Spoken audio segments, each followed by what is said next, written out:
Hi കൂട്ടുകാരെ, പുതിയൊരു വീഡിയോയിലേക്ക് എല്ലാവർക്കും സ്വാഗതം. അങ്ങനെ ഇനി വസുന്ധരയുടെ മനസ്സ് മാറ്റാനുള്ള പരിപാടിയാണ് കേട്ടോ ശിവാനി ചെയ്യുന്നത്. അങ്ങനെ വസുന്ധരയുടെ അടുത്തോട്ട് പോവാണ്. എൻ്റെ വസുന്ധരേൻ്റെ ഞാനൊരു കാര്യം പറയട്ടെ, ഇവിടെ ഇപ്പോഴും വസുന്ധരേൻ്റെ എല്ലാവരും തോൽപ്പിച്ചിരിക്കുകയാണ്.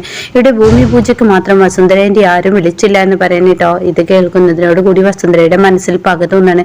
എന്നിട്ട് പറയുന്നത്, വസുന്ധരേൻ്റെ ഇനിയെങ്കിലും വസുന്ധരേൻ്റെ കണ്ണ് തുറക്കണം. ഇനി കണ്ണ് തുറന്നില്ലെങ്കിൽ തൻ്റെ മകനെ വസുന്ധരേൻ്റെ നഷ്ടപ്പെടും, ഗൗതം എന്നേക്കുമായി നഷ്ടപ്പെടും. ഇതിനൊക്കെ കാരണക്കാരി നിധിയാണ്. വസുന്ധരേന്റെയെ മനഃപൂർവ്വം ഒഴിവാക്കാൻ എത്രമാത്രം ഗൗതം വസുന്ധരേന്റെയെ സ്നേഹിച്ചിരുന്നു എന്ന സത്യങ്ങളൊക്കെ പറയാനായിട്ട്. അപ്പൊ ഇതൊക്കെ കേൾക്കുമ്പോൾ വസുന്ധരയ്ക്ക് അത് ശരിയാണെന്ന് തോന്നാനായിട്ട്. അപ്പൊ വസുന്ധര പറയുന്നുണ്ട്, ശരിയാണ്, അവളെ ഒറ്റരുത്തി കാരണമാണ് എന്റെ മകൻ ഇനി നിന്ന് അകന്നു പോയത്.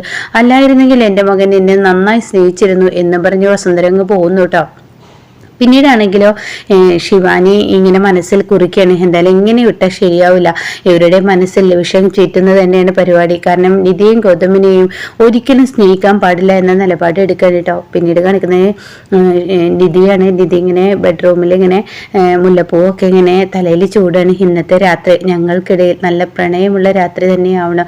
ഇന്ന് രാത്രി ഞങ്ങളുടെ ജീവിതത്തിന് ഒരു തുടക്കം കുറിക്കുന്ന രാത്രിയാണ്. ഇന്നെൻ്റെ ഗൗതമിന് വലിയ സർപ്രൈസ് തന്നെ ഞാൻ കൊടുക്കും. റൊമാൻസ് കൊണ്ട് ഞാൻ അവനെ മൂടും എന്നൊക്കെ ഇങ്ങനെ പറഞ്ഞിട്ട് തലയിൽ മുല്ലപ്പൂ വെക്കുന്നു. പിന്നീട് ബെഡിൽ നിറച്ച് മുല്ലപ്പൂ റോസാപ്പൂ ഒക്കെ ഇങ്ങനെ വിതറാണ് കേട്ടോ. എന്നിട്ട് ഗൗതം ഞാൻ റെഡിയാണ് എന്ന് പറഞ്ഞിട്ട് അപ്പൊ കാണാം ഞാനും റെഡി എന്ന് പറഞ്ഞിട്ട് ഗൗതം ഫോണിൽ ഇങ്ങനെ സംസാരിച്ച് വരുന്നു കേട്ടോ. പക്ഷെ നിധിയാണെങ്കിൽ വളരെ പ്രതീക്ഷയോട് കൂടി നിൽക്കുന്ന സമയത്ത് ഗൗതം ഈ വാക്ക് പറയുമ്പോൾ ഉടൻ തന്നെ ഞാനും റെഡിയാണെന്ന് പറഞ്ഞില്ലേ എന്ന് പറയുന്നുണ്ട് കേട്ടോ. ആ സമയം ഗൗതം ഇതങ്ങ് പറഞ്ഞ ഉടൻ തന്നെ ഞാൻ റെഡിയാണ് എന്നിങ്ങനെ പറഞ്ഞു വരുമ്പോൾ നിധിയുടെ വിചാരം നിധിയെ കെട്ടിപ്പിടിക്കാൻ വന്നിരിക്കുകയാണ് എന്ന ആ ഒരു സമയമാണ് കേട്ടോ. അപ്പോൾ ഗൗതമാണെങ്കിലും മനഃപൂർവ്വം നിധിയെ വാശി പിടിപ്പിക്കുകയാണ്. പറഞ്ഞോളൂ സാറ് പറഞ്ഞതുപോലെ എനിക്കിപ്പോൾ തരാൻ താല്പര്യമുണ്ടെന്ന് പറഞ്ഞപ്പോൾ എനിക്ക് ഒരുപാട് സന്തോഷമായി. അപ്പോൾ അത് ബാങ്കിലെ മാനേജർ ആയിരിക്കട്ടെ. ബാങ്കിലെ മാനേജർ പറയണേ, നിങ്ങൾക്ക് ഞാൻ എന്തായാലും ലോൺ തരും, കാരണം നിങ്ങളിപ്പോൾ ലാൻഡ് വെച്ചിട്ടല്ലേ വസ്തു വെച്ചിട്ടല്ലേ എനിക്ക് തരുന്നത്, അതുകൊണ്ട് ഞാൻ നിങ്ങൾക്ക് ലോൺ തരും. അന്ന് ഗൗതം ഒരു കാരണം ഉണ്ടായിരുന്നു, അതുകൊണ്ടാണ് ഞാൻ തരാതിരുന്നത്, എന്നോടൊന്നും തോന്നരുത്, അതുകൊണ്ട് നിങ്ങളുടെ ബിസിനസ്സിനുള്ള പണം ഞാൻ തരാമെന്ന് പറയുന്നുണ്ട് കേട്ടോ. ലോൺ തരാമെന്ന് പറയുമ്പോൾ ഗൗതമിന് ഒരുപാട് സന്തോഷമാവണം കേട്ടോ. ഇതേ സമയം നിധിക്ക് ദേഷ്യം പിടിക്കണം. താൻ ഇത്രയും സുന്ദരിയായി നിന്നിട്ട് തന്നെ ഒന്ന് തിരിഞ്ഞു പോലും ഗൗതം ചെയ്തിട്ടില്ല.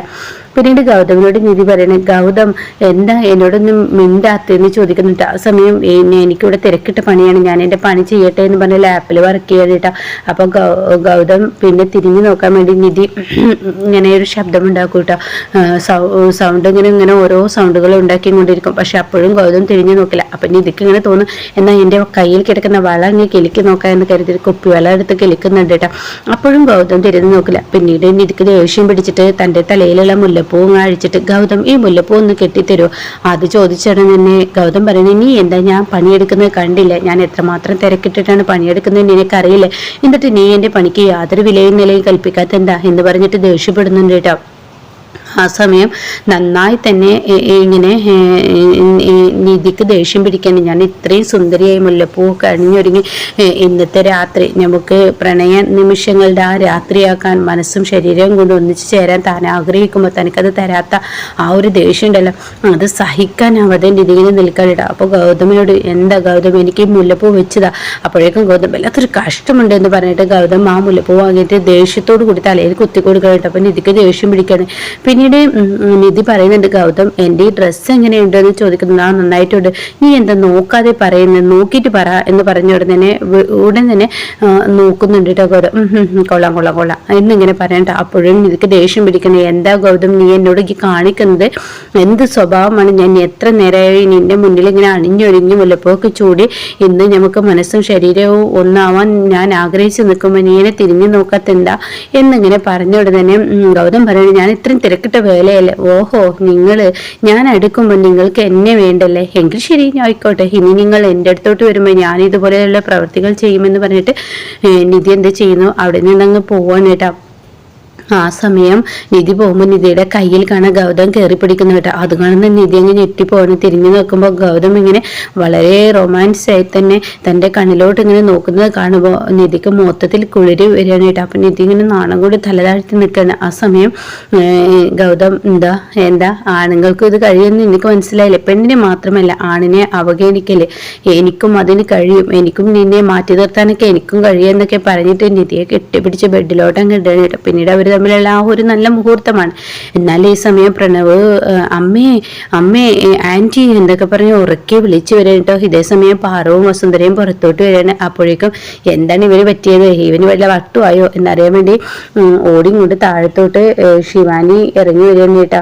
അപ്പോൾ ശിവാനി ഇറങ്ങി വരുമ്പോൾ പ്രണവിനോട് പാറ ചോദിക്കുക, എന്തിനാ മോനെ നീ ഇങ്ങനെ അലറുന്നത്, എന്താ കാര്യം എന്ന് ചോദിച്ചുടനെ പറയാണ്, ഞാൻ അലറുന്നത് ഒരു കാര്യമുണ്ട്. എന്ത് കാര്യമെന്ന് പറയുമ്പോൾ അത് പിന്നെ നമ്മുടെ ഏട്ടനില്ലേ, ആ ഏട്ടനെ നമുക്ക് ഈ വീട്ടിലോട്ട് കൊണ്ടുവരാനുള്ള ആ സമ്മതം കിട്ടിയിരിക്കുന്നു. എന്താ ഈ പറയുന്നത്, ഗൗതം ഈ വീട്ടിലോട്ട് വരെ എന്ന് പാറും വസുന്ധര ഒരേ ഇതിൽ ചോദിക്കാൻ കേട്ടോ. അപ്പോൾ ഉടനെ പ്രണവ് അതെ വരുന്നു. അത് കേൾക്കുന്ന ശിവാനി ആകെ ഞെട്ടിപ്പോകണേട്ടോ. ഈശ്വര എത്ര കഷ്ടപ്പെട്ടിട്ടാണ് ഈ വീട്ടിൽ നിന്ന് അവരെ അടിച്ചിറക്കിയത്, എന്നിട്ട് അവർ തിരികെ വീട്ടിലോട്ട് കയറുന്നത് എനിക്ക് ആലോചിക്കാനേ വെച്ചോ എന്നിങ്ങനെ ചിന്തിച്ചിട്ട് ദേഷ്യത്തോട് കൂടി ഇങ്ങനെ നിൽക്കണം കേട്ടോ. ആ സമയം വീണ്ടും പറയണം, അതെ ഞാൻ എൻ്റെ ഏട്ടനെ ഇങ്ങോട്ടേക്ക് കൊണ്ടുവരികയാണ്, അതിനുള്ള ആ ഒരു സമ്മതം എനിക്ക് ഏട്ടത്തി തന്നിരിക്കുന്നു. ഭൂമി പൂജയ്ക്ക് പോയപ്പോൾ ഞാൻ ഏട്ടത്തിയോട് ഇക്കാര്യങ്ങൾ സംസാരിച്ചപ്പോൾ ഏട്ടത്തി എന്നോട് പറഞ്ഞു ഏട്ടനെ കൊണ്ടുവരാനുള്ള സമയമായിന്ന്.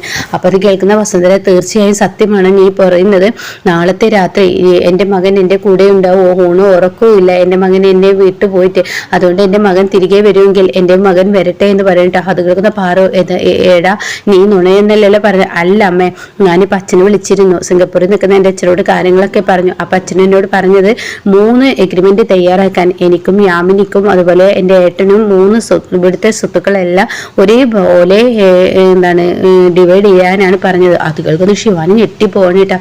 ഇതേ സമയം ശിവാനിക്കത് താങ്ങാൻ കഴിയുന്നില്ല. അപ്പോൾ വസുന്ധര പറയുന്നത് ശരിയാണ്, അങ്ങനെ തന്നെയാണ് വെക്കേണ്ടത്.